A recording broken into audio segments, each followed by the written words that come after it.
Terima kasih teman-teman yang sudah meluangkan waktunya untuk menonton presentasi kami dari kelompok 8. Kali ini kami akan membahas beberapa materi dalam perkuliahan etika bisnis, dan dalam materi tersebut ada beberapa pokok bahasan, yaitu yang pertama adalah organisasi rasional, yang kedua ada organisasi politik, yang ketiga organisasi yang penuh perhatian, dan yang keempat ada peraturan yang terkait. Dan di akhir kami akan melakukan pembahasan kasus.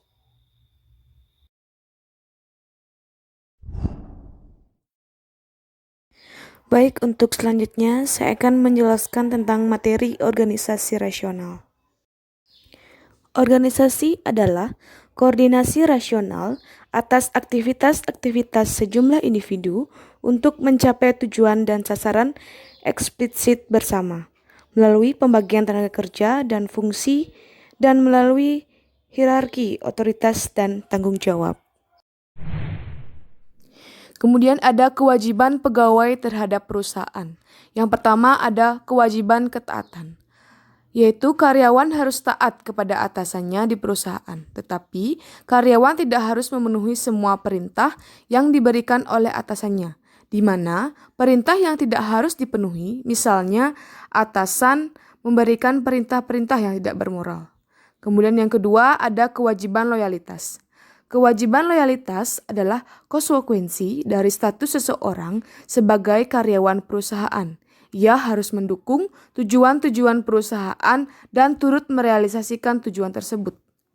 Kemudian ada kewajiban konfidensial, yaitu kewajiban untuk menyimpan informasi yang berisi informasi yang bersifat konfidensial atau rahasia, yang telah diperoleh dengan menjalankan suatu profesi. Kewajiban ini tidak hanya berlaku selama karyawan bekerja di perusahaan, tetapi berlangsung seterus setelah ia pindah kerja sekalipun. Kemudian ada kewajiban melaporkan kesalahan.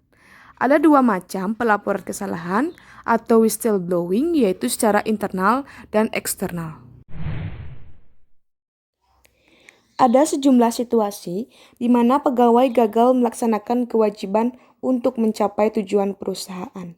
Pegawai melakukan tindakan yang mengakibatkan terjadinya konflik kepentingan, mencuri dari perusahaan, atau menggunakan jabatannya sebagai sarana untuk memperoleh keuntungan dari orang lain, melakukan pemerasan atau suap. Masalah-masalah etis yang muncul dari tindakan tersebut yaitu ada konflik kepentingan, kemudian ada insider trading, dan yang terakhir ada pencurian pegawai dan komputer. Selanjutnya ada kewajiban perusahaan terhadap pegawai. Ada beberapa kewajiban perusahaan terhadap pegawai. Yang pertama yaitu kelayakan gaji. Faktor penentu kelayakan gaji diantaranya gaji dalam industri dan wilayah tempat seseorang bekerja, kemampuan perusahaan, sifat pekerjaan, peraturan upah minimum, hubungan dengan gaji lain, kelayakan negosiasi gaji, dan biaya hidup lokal. Kemudian ada kondisi kerja atau kesehatan dan keamanan. Bahaya di tempat kerja tidak hanya kategori-kategori ancaman yang jelas seperti kecelakaan, tegangan listrik, dan terbakar, namun juga suhu yang sangat panas atau sangat dingin, suara yang keras dari mesin, debu batuan, radiasi, dan lain-lain. Risiko memang bagian dari risiko pekerjaan yang tak terpisahkan. Misalnya, pembalap dan pemain sirkus menerima risiko dari pekerjaan mereka. Materi selanjutnya adalah organisasi politik. Organisasi politik. Dalam buku Etika Bisnis, karangan Manuel G. Velasquez, dijelaskan bahwa model politik melihat organisasi sebagai suatu sistem yang terdiri dari sejumlah koalisi kekuatan yang saling bersaing, jalur pengaruh dan komunikasi formal dan informal yang terbentuk dari koalisi-koalisi tersebut. Model politik menggambarkan sebuah jaringan yang lebih semeraut dan rumit atas hubungan-hubungan kekuasaan serta jalur komunikasi yang saling silang.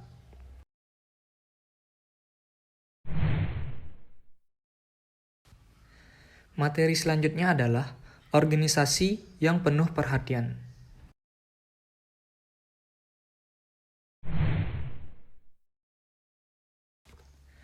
Organisasi yang penuh perhatian. Dalam buku Etika Bisnis karangan Manuel G. Velasquez dijelaskan bahwa organisasi dapat dan haruslah dilihat sebagai jaringan hubungan di mana individu-individu yang terkait lainnya. Dalam aspek organisasi tersebut, fokus pegawai bukanlah mencari tujuan pribadi yang menguntungkan, namun memberikan perhatian pada individu-individu yang merupakan bagian organisasi dan berinteraksi dengan organisasi. Aspek tersebut paling tepat digambarkan sebagai organisasi penuh perhatian atau caring, di mana konsep-konsep moral utamanya sama dengan konsep yang mendasari etika memberi perhatian. Gino M. Letka menggambarkan organisasi semacam itu sebagai organisasi atau bagian organisasi, di mana tindakan memberi perhatian merupakan yang pertama, difokuskan sepenuhnya pada individu atau pribadi, bukan kualitas, keuntungan, atau gagasan-gagasan lain yang saat ini banyak dibicarakan. Yang kedua, dilihat sebagai tujuan dalam dan dirinya sendiri, serta bukan hanya sarana untuk mencapai kualitas, keuntungan, dan sebagainya. Yang ketiga, pendorong pertumbuhan bagi yang diberi perhatian, dalam artian bahwa tindakan ini menggerakkan mereka menuju pemanfaatan dan pengembangan kemampuan seutuhnya dalam konteks kebutuhan dan inspirasi mereka sendiri. Yang keempat, bersifat pribadi dalam artian bahwa hal tersebut melibatkan individu-individu tertentu yang memberikan perhatian pada tingkat subjektif pada tingkat individu tertentu lainnya.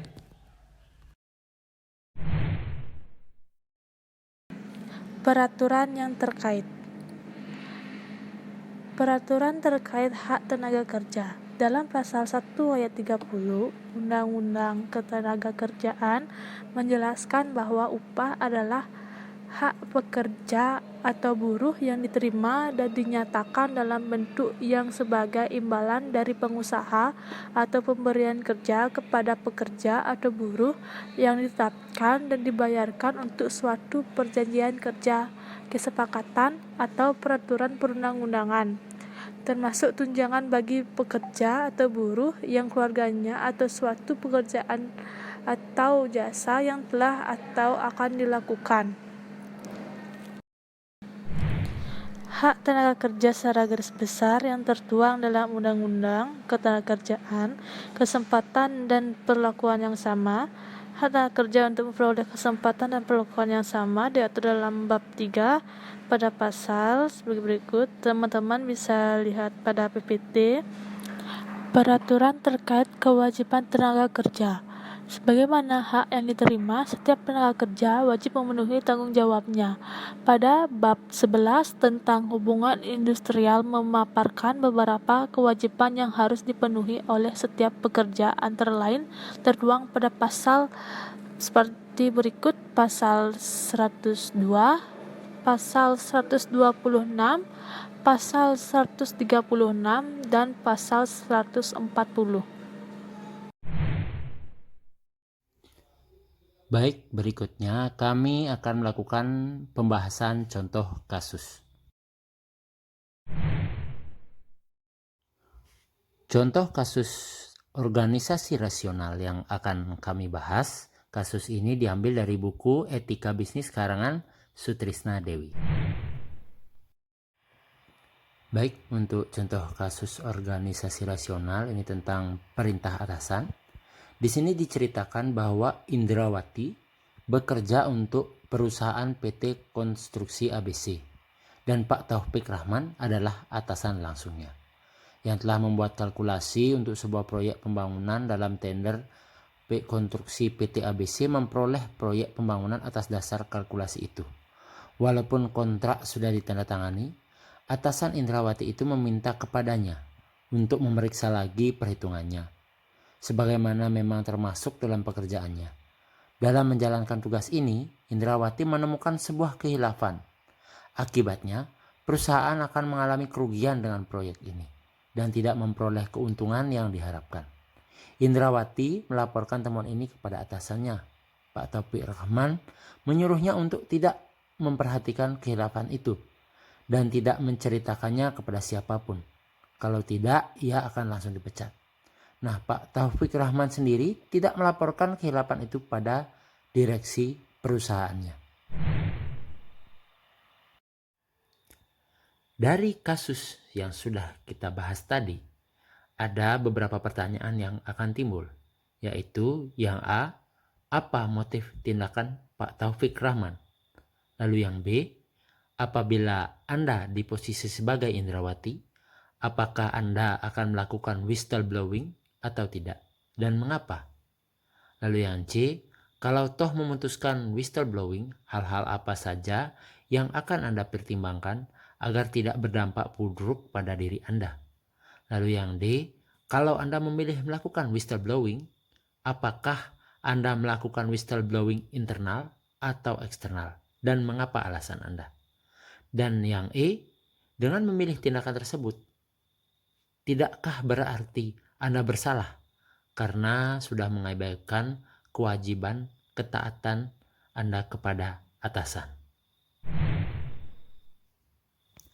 Dari pertanyaan yang A tadi, kami dapat menyimpulkan bahwa motif tindakan Pak Taufik Rahman adalah Pak Rahman memiliki konflik kepentingan.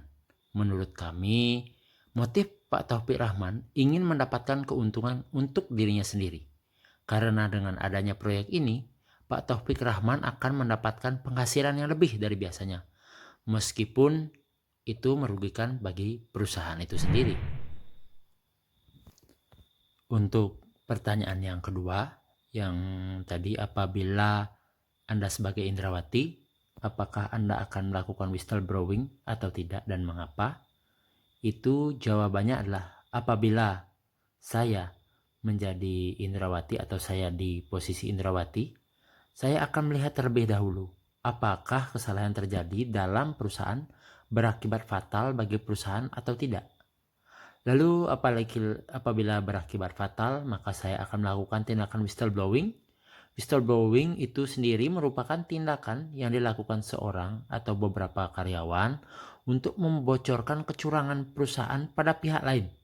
Dengan kata lain, whistleblowing sama halnya dengan membuka rahasia perusahaan.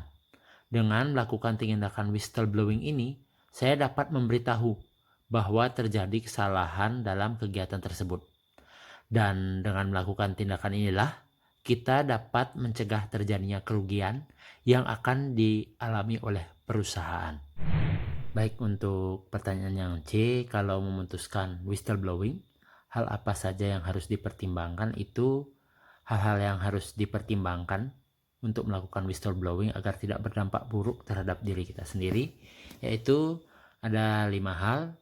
Pertama, kesalahan perusahaan harus besar atau kesalahannya tidak terlalu sepele untuk dilaporkan. Lalu kedua, pelaporan juga harus didukung oleh fakta yang jelas dan benar. Lalu yang ketiga, pelaporan dilakukan semata-mata untuk mencegah kerugian bagi pihak ketiga, bukan karena motif lain, misalnya iri atau dendam atau ketidakcocokan kita dengan atasan. Lalu yang keempat, penyelesaian masalah secara internal harus dilakukan dulu sebelum kesalahan ini dibawa keluar dan dilaporkan. Lalu yang kelima, harus ada kemungkinan real bahwa pelaporan kesalahan akan mencatat sukses atau pelaporan kesalahan ini memang benar adanya. Lalu jawaban dari kasus yang D, kalau memilih melakukan whistleblowing, apakah Anda akan melakukan whistleblowing internal atau eksternal? Lalu mengapa? Nah, jawabannya adalah tindakan whistleblowing yang akan dipilih pertama, yakni adalah whistleblowing internal terlebih dahulu. Whistleblowing internal ini melaporkan terjadinya kesalahan dalam perusahaan terhadap atasannya. Namun, dalam kasus ini dijelaskan bahwa Indrawati sudah melaporkan kesalahan yang terjadi pada atasannya. Namun atasannya malah melarang untuk melaporkan kasus tersebut kepada siapapun. Jadi whistleblowing yang harus dilakukan yakni adalah whistleblowing eksternal. Whistleblowing eksternal ini yakni melaporkan kesalahan yang terjadi dalam perusahaan kepada pihak ketiga atau pihak yang dirugikan atau perusahaan itu sendiri. Jadi dia akan melewati atasannya karena atasannya itu ketika dia melakukan whistleblowing internal malah dihalangi. Jadi dengan melakukan tindakan whistleblowing eksternal ini, kita akan dapat mencegah terjadinya kerugian dalam proyek tersebut. Dan untuk pertanyaan terakhir, dengan memilih tindakan tersebut, tidakkah berarti Anda bersalah karena telah mengabaikan kewajiban dan ketaatan pada atasan?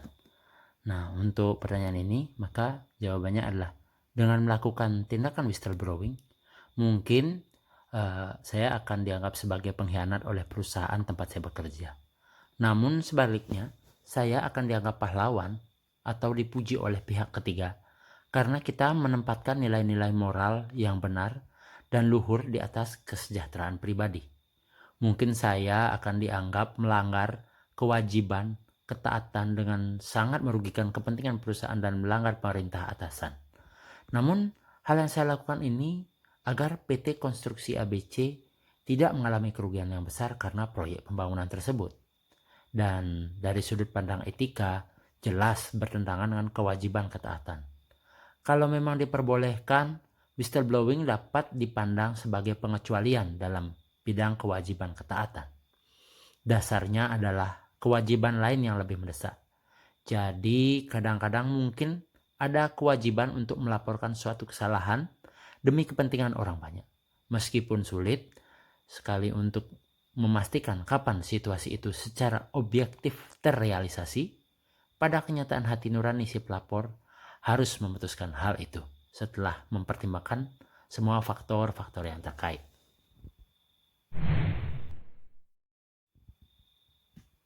Baik, tiba di penghujung presentasi kami. Silahkan bagi teman-teman jika ada yang masih kurang jelas atau ingin ditanyakan, bisa ditanyakan dengan cara komen di bawah di video ini. Semoga materi ini bermanfaat untuk pembelajaran teman-teman dan menambah ilmu baru tentang etika bisnis. Baik, tiba di penghujung presentasi kami. Terima kasih untuk teman-teman yang sudah menyaksikan. Semoga bermanfaat, semoga menambah ilmu, dan semoga kedepannya kondisi akan segera bisa normal agar kita bisa melaksanakan kuliah kembali seperti biasa. Terima kasih, jangan lupa untuk teman-teman agar bisa like, comment, and subscribe. Thank you.